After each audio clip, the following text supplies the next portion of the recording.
யாழை மறைத்து என் தேவநீர் வெளிப்படும்படியாய் நாங்கள் ஜெபிக்கிறோம். உங்கள் சமூகத்தில் தாழ்த்தி ஒப்பு கொடுக்கிறோம். இப்போ இயேசுவின் நாமத்தில் ஜெபிக்கிறோம் ஜீவன நல்ல பிதாவே. ஆண்டவராகிய இயேசு கிறிஸ்துவின் நாமத்தில் வந்திருக்கிற ஒவ்வொருவருக்கும் அன்பின் நான் வாழ்த்துக்களை தெரிவித்துக் கொள்கிறேன். முதலாவது வார்த்தை தியானிக்கும்படியாக எடுத்துக்கொண்ட வேத வசனம் லூக்கா 23ஆம் அதிகாரம் 34ஆம் வசனம். லூக்கா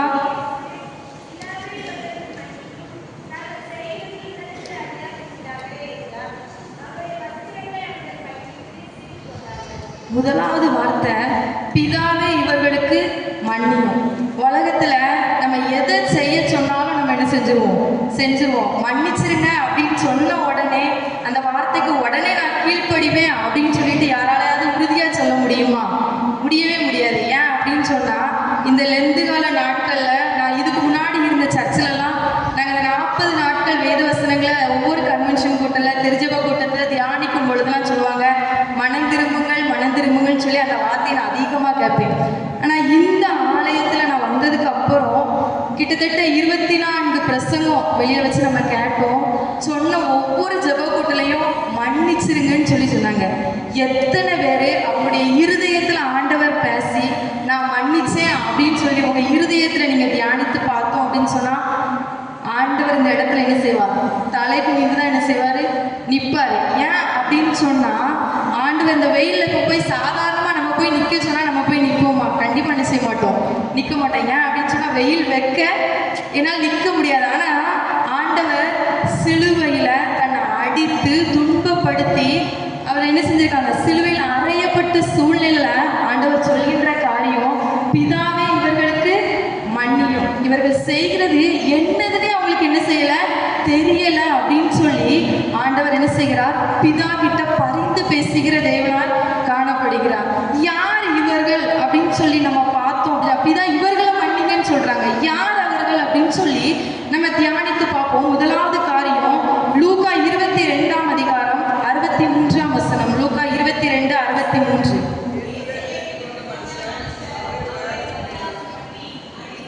இது முதலாவது காரியம். இயேசுவை என்ன செய்யறாங்க அப்படின்னா பரியாசம் பண்ணுறாங்க. இயேசுக்கு முதலாவது யாரை மன்னிக்க சொல்றாங்க தெரியுமா? நம்மளை பார்த்து பரியாசம் பண்ணினவங்களை என்ன செய்யறாங்களா? மன்னிக்க சொல்றாங்க. நிறைய பேர் சொல்லுவாங்க இவெல்லாம் யாரு, பின்னாடி இருந்து நம்ம பட்ட பேர்களை சொல்லிலாம் என்ன செய்வாங்க? நம்மளை பரியாசம் பண்ணுவாங்க, அப்படிதானே? ஆனா ஆண்டவர் சொல்றாரு அவ பரியாசம் பண்ண என்னை பத்தி இவ இப்படி பேசிட்டாலே அப்படின்னு சொல்லி நம்ம அவங்கள குறித்து என்ன செய்யக்கூடாதா? சிந்திக்க கூடாதா? ஆண்டவர் சொல்றாரு பரியாசம் பண்ணினவர்களுக்காக மன்னிப்பு கேட்டு நம்ம என்ன செய்யணுமா? ஜெபிக்கிற பிள்ளைகளாக மாறணும் அப்படின்னு சொல்லி ஆண்டவர் விரும்புகிறார். 2வது காரியம் அதே லூக்கா எழுதின சுவிசேஷம் 22ஆம் அதிகாரம் 64ஆம் வசனம்.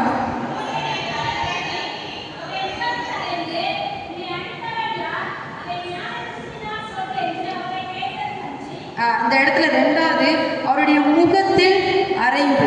நம்ம திருச்சபையில முன்னாடி பிரசங்கம் பண்ணி கொண்டு இருக்கும் பொழுது சின்ன பிள்ளைங்க இங்கே சேட்டை பண்ணிட்டு இருக்கும்போது சபை ஊழியர் அவங்கள பார்த்து ஒரு அடி அடிச்சிட்டாங்கன்னு வச்சுக்கோங்களேன், வீட்டுக்கு போனோன்னே சொல்லுவோம் சபை ஊழியர் என்ன செஞ்சுட்டாரு? என் பிள்ளைய கொட்டிட்டாரு எல்லாரும் முன்னாடி. அழகா சொல்லுவோம், அப்படிதானே? ஆனா எவ்வளவு உலகத்தை ரட்சிக்க வந்த குமாரனை சிலுவையில என்ன செய்யறாங்க அப்படின்னு சொன்னா அவர் என்ன செய்கிறாரா? அறைகிறார்களாம். அந்த அறைய வாங்கி கொண்டு கூட ஆண்டவர் சொல்ற காரியம் பிதாவே இவர்களுக்கு மன்னியும். நம்ம சொல்லுவோமா? நம்மளை யாராவது ஒருத்தங்க நடு சபையில் விட்டு அடிச்சுட்டாங்க அப்படின்னு சொன்னா நம்ம அவங்களுக்காக மன்னிங்கன்னு சொல்லி ஜெபம் பண்ணுவோமா? கட்டாயம் என்ன செய்ய மாட்டோம், பண்ண மாட்டோம். ஆனா ஆண்டவர் முதலாவது வார்த்தை கற்றுக் கொடுக்கிற காரியம் என்ன அப்படின்னு சொன்னா இவர்களையும் நம்ம என்ன செய்யணுமா? மன்னிக்கணுமா? 3வது காரியம் லூக்கா 22ஆம் அதிகாரம் 64ஆம் வசனம்.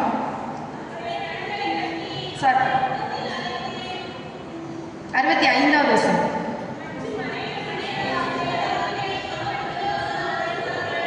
தூஷண வார்த்தை நம்மளும் பேசியிருக்கோம், அப்படிதானே?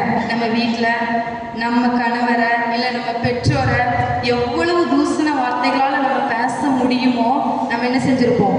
பேசியிருப்போம். ஆனால் இந்த இடத்துல ஆண்டவரை தூஷண வார்த்தைகளால் பேசும் பொழுது ஆண்டவர் என்ன செய்கிறார்? அவர்களுக்காக பிதாவே நீங்கள் இவர்களுக்காக என்ன செஞ்சிருங்க? மன்னிச்சிருங்கன்னு சொல்லி தூஷண வார்த்தைகளை பேசும் பொழுது கூட ஆண்டவர் என்ன செய்கிறார்? மன்னிப்பு கேட்கிறார். அடுத்த 4வது காரியம் லூக்கா 23ஆம் அதிகாரம் 10ஆம் வசனம்.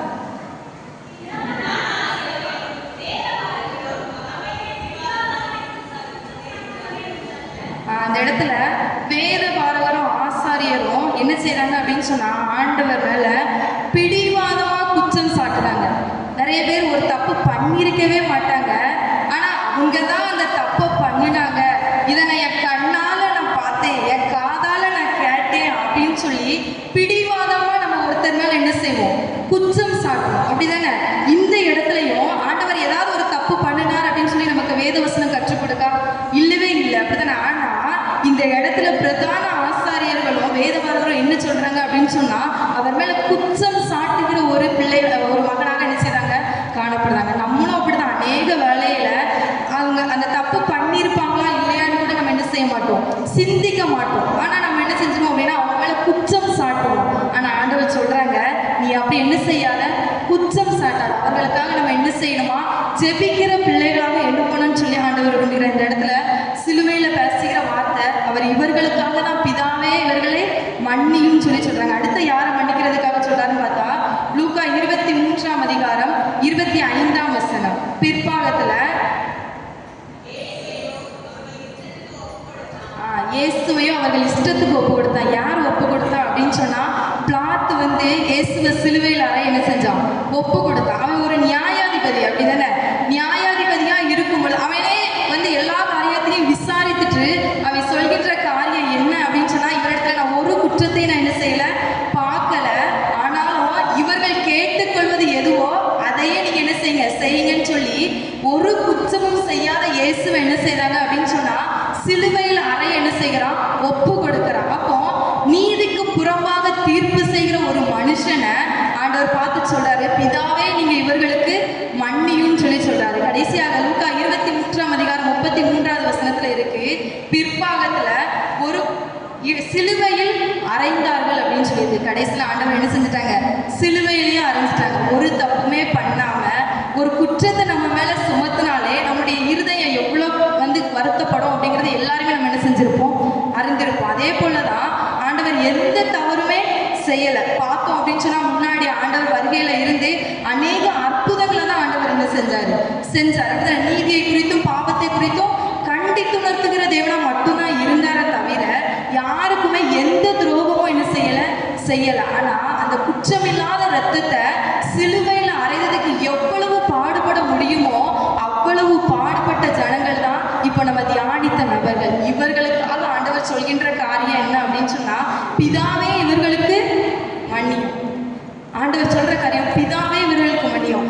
அப்போ நம்மளுடைய உலகத்தின் பிரகாரமாக அப்ப இந்த பாவம்லாம் செஞ்சா இவங்களுக்கு தண்டனையே கிடையாதா? நம்ம கேட்போம், நம்மளை பத்தி ஏதாவது ஒரு தவறான காரியம் இருந்தா இசப்பாப்பா இவ்வளவு பாவம் செஞ்சவங்களுக்கு தண்டனையே கிடையாதா அப்படின்னு சொல்லி நம்ம கேட்போம். ஏன் அப்படின்னா நம்மளாம் உலக பிரகாரமான ஒரு ரத்தத்தை கொண்ட ஒரு ஜனங்கள். அப்படிதானே? அப்போ நானே நிறைய இடங்களை கேட்டுக்கேன், இசப்பா இவ்வளவு பேசுறாங்க, எனக்கு இதுக்கு நியாயமே கிடைக்காதா அப்படின்னு சொல்லி அவருடைய சமூகத்துல கண்ணீர் விட்ட நாட்கள் அநேகமா இருக்கு. ஆனா ஆண்டவர் சொல்றாரு, அந்த பாவத்தை கண்டிப்பா செஞ்சவங்களுக்கு தண்டனை உண்டு. அந்த தண்டனை அவங்க மேல வரக்கூடாதுன்னு சொல்லி நம்ம என்ன செய்யணுமா, ஜெபிக்கணும். அப்படி என்ன தண்டனை கிடைக்கும், நியாய பிரமாணத்தின்படி என்ன தண்டனை கிடைக்கும் அப்படின்னு சொல்லி ஒரு 3 பாவத்துக்கு மட்டும் கிடைக்கிற தண்டனை குறித்து சொல்லி தியானிப்போம்.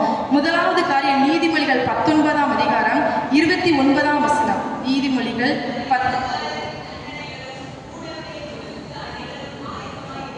பரியாசக்காரனுக்கு தண்டனை நிச்சயமாக வரும். நம்ம எந்த இடத்துல எந்த வார்த்தைகள் குறித்து தேவையே இல்லாம யாரை குறித்து நம்ம பரியாசம் பண்ணி கொண்டு இருக்கிறோமோ அந்த மனிதர்களுக்கு நிச்சயம் என்னது உண்டா, தண்டனை உண்டு. இங்க இருக்கோ இல்லையோ நியாய தீர்ப்பின் நாளில கட்டாயம் நம்ம பேசுகிற ஒவ்வொரு வார்த்தைகளுக்கும், பேசக்கூடிய பரியாசம் பண்ணிக்கிற ஒவ்வொரு வார்த்தைகளுக்கும் ஆண்டவர் சொல்றாரு நிச்சயமா என்னது உண்டா, நமக்கு நியாய தீர்ப்பு உண்டுன்னு சொல்றாங்க. நம்மளாம் நினைச்சுக்கிட்டே இருக்கோம் இந்த உலகத்துல நியாய தீர்ப்பே கிடையாது. நம்ம நிறைய செய்திகளை வந்து நியூஸ்ல பார்ப்போம்.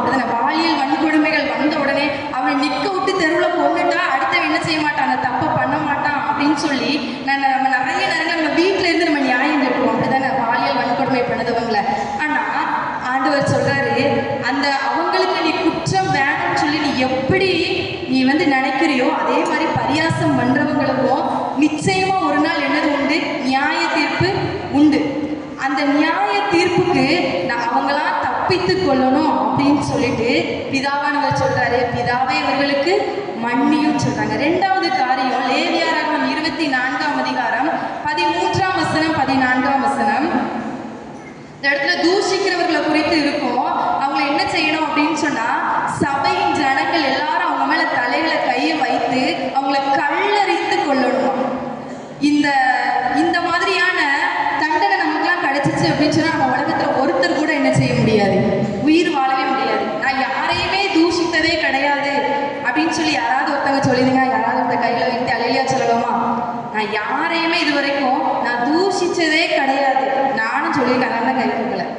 தூஷிச்சதே கிடையாது அப்படின்னு சொல்ல முடியுமா? கட்டாயம் என்ன செய்ய முடியாது, முடியாது. ஏதோ ஒரு விதத்துல குடும்பத்தின் பாடுகள்லையோ இல்ல வேலை பார்க்கிற இடங்களையோ யாரையாவது ஒருத்தரை நம்ம கட்டாயம் என்ன செஞ்சிருப்போம், தூஷிச்சிருப்போம். ஆனா ஆண்டவர் சொல்றாரு, தூஷிக்கிறவனை நம்ம என்ன செய்யணுமா, கல்லறிந்து கொள்ளணுமா, வேதாகமத்தின் அடிப்படையில. அப்ப ஆண்டவர் சொல்றாரு, அந்த நியாய தீர்ப்புக்குள்ள என் பிள்ளைங்களாம் போயிடக்கூடாது அப்படின்னு சொல்லி ஆண்டவர் சொல்றாரு, பிதாவே இவர்களுக்கு மன்னி. எவ்வளவு அழகான தேவன் அப்படிதானே? நம்ம எவ்வளவுதான் பாவம் செஞ்சாலும் இவர்களை மன்னிங்க மன்னிங்க மன்னிங்கன்னு சொன்னதுனாலதான் நம்ம இருதயம் இன்னும் ஆண்டவருக்கு நேராக என்ன செய்யல, இன்னும் மனம் திரும்ப ஆயத்தமா இல்லை. ஆனா ஆண்டவர் கற்றுக் கொடுக்கிற காரியம், பேசிக்கிற ஒவ்வொரு வார்த்தைகளுக்கும் நியாய தீர்ப்பின் நாளில் நம்ம என்ன செய்யணுமா, கணக்கு ஒப்புவிக்க வேண்டுமா. மூன்றாவது காரியம், அதே மாதிரி தானியேல் 6ஆம் அதிகாரம் 24ஆம் வசனத்துல இந்த இடத்துல இயேசு என்ன செய்வாங்க, குற்றமில்லாத ரத்தத்தை அவங்க மேல பழிகளை சுமத்தி கொண்டே இருந்தாங்க. அதே மாதிரிதான் தானியேலை குறித்து நம்ம தியானித்தோம் அப்படின்னு சொன்னா, தானியேல் ராஜா வந்து என்ன செய்வார், 3 வேளையும் ஜெபம் பண்ணுதாருன்னு சொல்லிட்டு அவனை என்ன செய்யணும், சிங்க கபில போடணும் அப்படின்னு சொல்லி இல்லாத ஒரு குறைகள் அவன் மேல குற்றம் சாட்டி அவனை என்ன செய்வாங்க, சிங்க கபிகளை போட வச்சிருவாங்க. ராஜாவும் அதே மாதிரி என்ன செய்வாரு, தானியேலை சிங்க கபிகளுக்குள்ள என்ன செஞ்சிருவார், போட்டுருவார். ஆனா மறுநாள் காலையில திரும்பி ராஜா வந்து பார்க்கும் பொழுதும் தானியேல் வந்து அப்படியே ஒரு சேதமும் அடையாதபடி அந்த இடத்துல என்ன செஞ்சான், பாதுகாத்து கொண்டான். ஏன் அப்படின்னு சொன்னா, அவன் எந்த ஒரு குற்றமும் செய்யலன்னு சொல்லி நமக்கு வேதாகமம் கற்றுக் கொடுக்கிறது அப்படிதானே? அதே போலதான் நம்ம எந்த ஒரு குற்றமும் செய்யாம நம்ம மேல ஒருத்தங்க குற்றம் சுமட்டி கொண்டே இருந்தாலும் நம்ம அந்த இடத்துல என்ன செய்யக்கூடாதான், வாய்களை திறக்க கூடாதான். தானியேல் அந்த இடத்துல அமைதியா இருந்தான். ஆனா ஆண்டவர் நியாய தீர்ப்பு திரும்ப ராஜா செய்தாரு. யாரு அவன் மேல தவறான ஒரு குற்றத்தை அவன் மேல என்ன செய்ய குற்றம் சாட்டினானோ அவனையும் அவன் குடும்பத்தையும் அப்படியே நீங்க என்ன செய்ய, சிங்க கபிகளுக்குள்ள போடுங்க. அப்படி போட்ட உடனே அந்த சிங்கம் அவங்களுடைய எலும்புகளை எல்லாத்தையும் என்ன செஞ்சுச்சான், நொறுக்கி போட்டுச்சான். எவ்வளவு பாருங்களேன், ஆண்டவர் மேல நம்ம உண்மையா, நம்ம யாருமே எந்த தப்புமே பண்ணாம ஆண்டவர் சமூகத்துல நம்ம நின்னோம், பொறுமையா காத்திருந்தோம் அப்படின்னு சொன்னா, ஆண்டவர் சொல்றாரு, உனக்கு விரோதமா எழும்புகிற ஒவ்வொரு எலும்புகளையும் நான் என்ன செய்வேன், நொறுக்கி போடுவேன்னு சொல்லி ஆண்டவர் நமக்கு வாக்கு கொடுக்கிறார். அப்ப இந்த இடத்துல இசப்பா, நான் இந்த பாவங்களை நான் செஞ்சிருந்தேன்னா என்ன நீங்க என்ன மன்னிச்சிருங்க. இல்ல எனக்கு இந்த காரியங்களை யாராவது செய்திருந்தா அவர்களை நீங்க மன்னிங்கன்னு சொல்லி ஆண்டவருடைய சமூகத்துல மன்னிப்பை குறித்து ஆண்டவர் நமக்கு என்ன செய்கிறார், கற்றுக் கொடுக்கிறார். அப்ப எவ்வளவு அழகான ஒரு காரியம் அப்படிதானே? எல்லாத்தையும் அழகா கேட்டோம். லூக்கா 17ஆவது அதிகாரம் 3வது வசனத்தை எடுத்தவர் வாசிக்கலாம். லூக்கா 17 3வது வசனம்.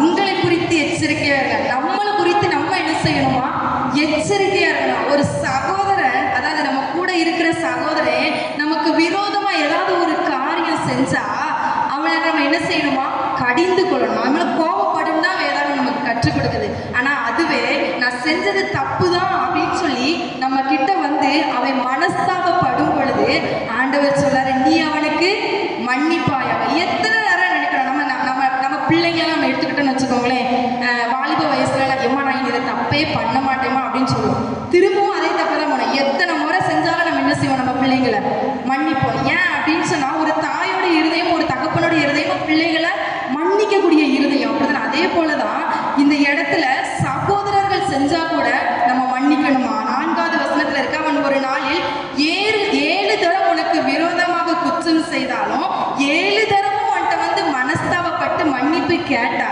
நம்ம அவனை என்ன செய்யணுமா, மன்னிக்கணுமா. நம்ம ஒரு நேரம் மன்னிப்போம், 2 நேரம் மன்னிப்போம், 3 நேரம் மன்னிப்போம், 4 நேரம் இவனுக்கு ஒரு வேலையே கிடையாது அப்படின்னு சொல்லிட்டு அழகா என்ன செஞ்சிருவோம், தண்ணி தெளிச்சு விட்டு என்ன செஞ்சிருவோம், போயிடுவோம். ஆனா ஆண்டவர் கற்றுக் கொடுக்கிற காரியம் என்ன அப்படின்னா, ஒரே நாள் அவன் 7 முறை வந்து மனஸ்தாபப்பட்டு மன்னிப்பு கேட்டாலும் நம்ம அவர்களை என்ன செய்யணுமா, மன்னிக்கணும். அந்த இருதயத்தை ஆண்டவர் நம்மகிட்ட என்ன செய்கிறாரா, எதிர்பார்க்கிறார். எப்படிதான் நம்ம மன்னிக்க முடியும்? நானும் சொல்லுவேன், எங்கள் அக்கா கிட்ட சண்டை போட்டுட்டு அது எப்படி நானா போய் பேச முடியும்? நம்ம இருதயம் வந்து கூட பிறந்த தங்கச்சியாக இருந்தாலும் சரிதான், கூட பிறந்த அண்ணனாக இருந்தாலும் சரிதான், அவங்கள மன்னிக்கிறதுக்கு நம்ம இருதயம் அவ்வளோ சீக்கிரம் என்ன செய்யாது, ஒற்றுக்கொள்ளாது. ஏன் அப்படின்னு சொன்னால், அந்த பாவத்தை நம்முடைய இருதயம், நம்ம வந்து மனுஷங்க அப்படி தானே, என் கூடவே இருந்தான், என் கூடவே தான் பறந்து வளர்ந்தான், அவனுக்கு தெரியாதான் நான் எப்படி இருக்கணும் அப்படின்னு சொல்லி நம்ம நிறைய நேரங்கள் யோசிப்போம். அப்படி தானே? ஆண்டவராகிய இயேசு கிறிஸ்து 2 சீஷனை என்ன செய்கிறாரு, மொத்தம் 12 சீஷனை ஊழியம் செய்வதற்காக தெரிந்து கொண்டார். அந்த 2 சீஷனை குறித்து வேகமாக நம்ம நிதானித்து தியானித்து பார்ப்போம். மத்தேயு எழுதின சுவிசேஷம் 26ஆம் அதிகாரம் 34ஆம் வசனம். மத்தேயு 26:34.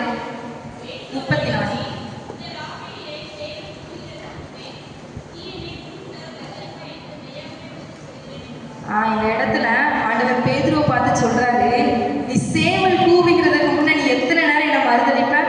3 முறை மறுதளிப்ப அப்படின்னு சொல்லி ஆண்டவர் அவன் பண்ண போற தப்ப முன்னதாகவே அவருக்கு என்ன செய்கிறார், தெரியப்படுத்துறார். நம்ம சொல்லுவோம், ஐயோ இந்த தப்பை நான் செய்யறதுக்கு முன்னே யாராவது எனக்கு சொல்லி காமிச்சிருந்தாங்கன்னா நான் இந்த தப்பை பண்ணாமலே இருந்திருப்பேனே அப்படின்னு சொல்லுவோம். அப்படித்தானே?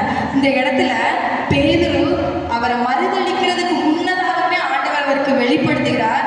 என்ன சொல்லி வெளிப்படுத்துகிறார் அப்படின்னு சொன்னா, நீ என்ன செய்வ, சேவல் கூவுகிறதுக்கு முன்பதாகவே நீ என்ன செய்வ, என்ன மறுதளிச்சிருவ அப்படின்னு சொல்றாரு. உடனே அவர் சொல்றாரு, நான் செத்தாலும் சாவனே தவிர நான் உங்களை என்ன செய்ய மாட்டேன், மறுதளிக்க மாட்டேன் அப்படின்னு சொல்றாரு. நம்மளும் அப்படிதான். ஆண்டவர் ஒரு சில காரியங்களை நமக்கு வெளிப்படுத்தும் போது, எஸ்ஸப்பா நான் இப்படி செய்யவே மாட்டேன் அப்படின்னு சொல்லி ஆண்டவருடைய சமூகத்துல சொல்லுவோம். ஆனா அதே தவறுதான் நம்ம திரும்பவும் என்ன செஞ்சுக்கிட்டு இருக்கோம், செய்து கொண்டு இருக்கிறோம். இந்த இடத்துல பேதுருவும் அப்படிதான் சொன்னா, ஆனா ஆண்டவர் என்ன செய்கிறார், முன்பதாகவே அவன் செய்ய போற குற்றத்தை அவனுக்கு என்ன செய்கிறார், வெளிப்படுத்துகிறார். அதே போல 47ஆவது வசனம் பாருங்க. அவர் இப்படி பேசுகையில் 12 ஒருவனாகிய யூதாஸ் வந்தான் அப்படின்னு. என்ன பேசிக் கொண்டிருக்கும் பொழுது அப்படின்னா 46ஆவது வசனத்துல இருக்கு, என்னை காட்டி கொடுக்கிறவன் இதோ வந்துட்டான். அப்ப என்ன காட்டி கொடுக்க போறது யாருதான் அப்படின்னு சொல்லி ஆண்டவருக்கு என்ன செஞ்சிருச்சு, தெரிஞ்சிருச்சு. அப்படித்தானே?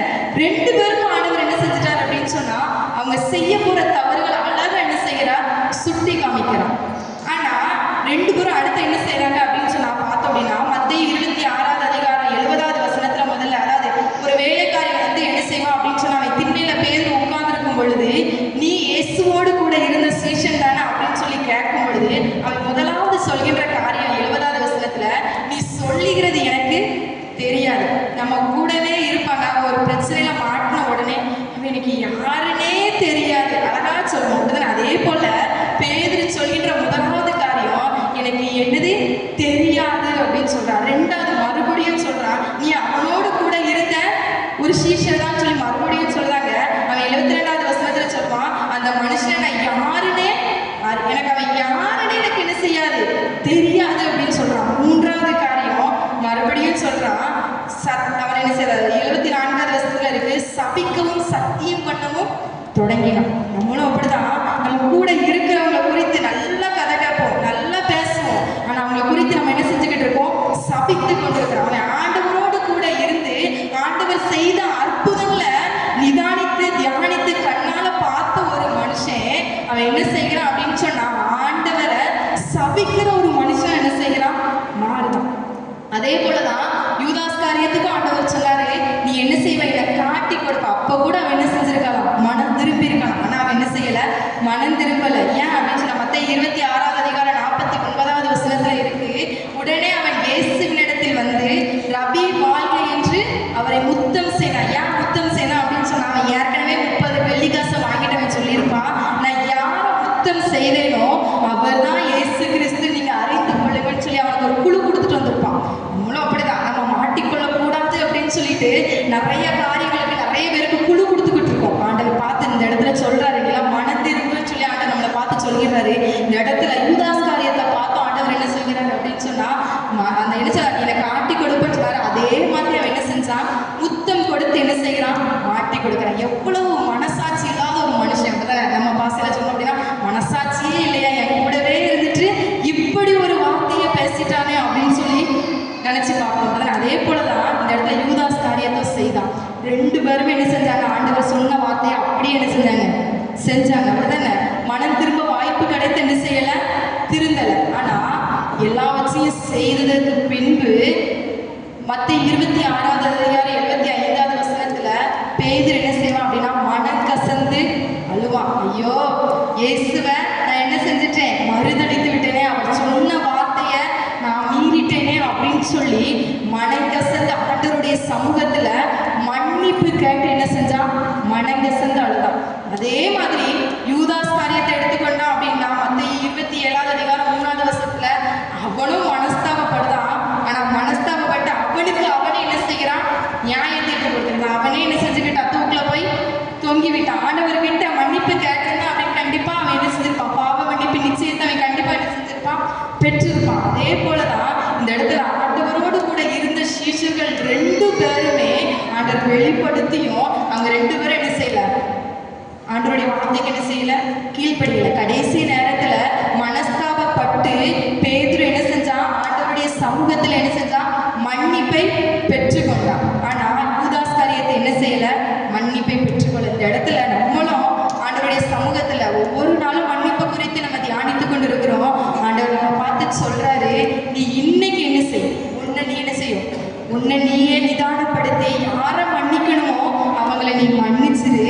இல்ல யார் உன்னை பரியாசம் பண்ணாங்களோ அவங்கள மன்னிச்சிரு. இல்ல ஒருவேளை நம்மள அறியாம நம்ம யாரையாவது பரியாசம் பண்ணியிருந்தா கூட ஆண்டவருடைய சமூகத்துல நம்ம வாய்களை திறந்து நம்ம என்ன செய்யணுமா, மன்னிப்பை பெற்றுக்கொள்ளணும்னு சொல்லி ஆண்டவர் இருக்கிறார். வருஷம் புனித வெள்ளிக்கிழமை முதல்ல பேசுகிற ஒரு வார்த்தை 20 நிமிஷம் அவங்க பேசிட்டு போயிட்டாங்க, அவ்வளவுதான் அப்படின்னு சொல்லி இருதயத்துக்குள்ள நினைக்காம, இசப்பா நீங்க இந்த நாளைக்கு நமக்கு திரும்ப ஒரு வாய்ப்பு கிடைக்குமா அப்படிங்கிறது நமக்கு என்ன செய்யாது, தெரியாது. கிடைக்கிற நேரத்தை நம்ம என்ன செய்யணுமா, பிரயோஜனப்படுத்திக் கொள்ளணும். அப்ப ஆண்டவர் கற்றுக் கொடுக்கிற காரியம், முதலாவது காரியம் பிதாவே இவர்களுக்கு மன்னியும். நம்மளும் ஆண்டவருடைய சமூகத்துல மன்னிப்புகளை பெற்றுக்கொண்டு மற்றவர்களை நம்ம மன்னிக்கணும்னு சொல்லி ஆண்டவர் சிலுவையில முதலாவது ஜெபத்தை கற்றுக் கொடுத்தார். நாமளும் ஆண்டவருக்கு நேராக இந்த மன்னிப்பின் நிச்சயத்தை பெற்றுக்கொண்டு ஆண்டவருக்கு முன்பதாக பயந்து வாழும். கர்த்தர் உங்களை ஆசீர்வதிப்பாராக. ஆமென். அப்படி தலைகளை தாழ்த்தி அவரும் ஜெபம் செய்வோம்.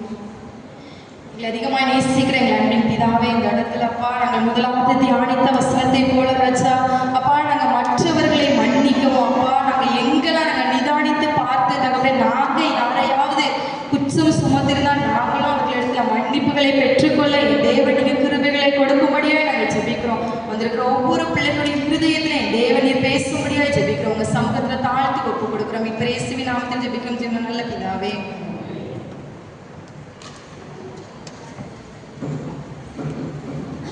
ஜெபம் செய்வோம்.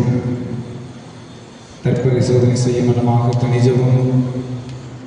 பாவிகளை ரட்சிக்க உலகில் வந்த இரட்சகரே, சிலுவையில் அகோர பாடுபட்டு அனுபவித்த வேளையிலும் உம்மை துன்பத்தில் உள்ள மக்கள் யாவருக்கும் மன்னிக்கும்படி வேறு பிதாவிடத்தில் மன்றாடினரே. எங்களை கிருபையாய் கண்ணோக்கியர்களும் எங்கள் பாவங்களை உம்மை அகோர வேதனைக்கு உட்படுத்தினது பாவியாகி எங்களுக்கு இறங்கும். எங்கள் பாவங்களை பற்றிய அறிவையும் மெய் மனஸ்தாபத்தையும் எங்களுக்குள்ளே உண்டாக்கியர்களும் அறிந்தும் அறியாமலும் துணிந்தும் பயந்தும் செய்த எல்லா பாவங்களையும் மன்னியும். உமது பேரன்பையும் மனத்தாழ்மையும் பொறுமையும் அறிந்து கொள்ள கிருபை செய்துள்ள வேண்டும் என்று மனத்தாழ்மையோடு வேண்டிக் கொள்கிறோம். சற்று நேரம் மௌனமாக நம்மை நாமே நாம் மன்னிப்பை கொடுத்திருக்கிறோமா, பெற்றுக் கொண்டிருக்கிறோமா என்று தற்பரிசோதனை செய்து வருவோம்.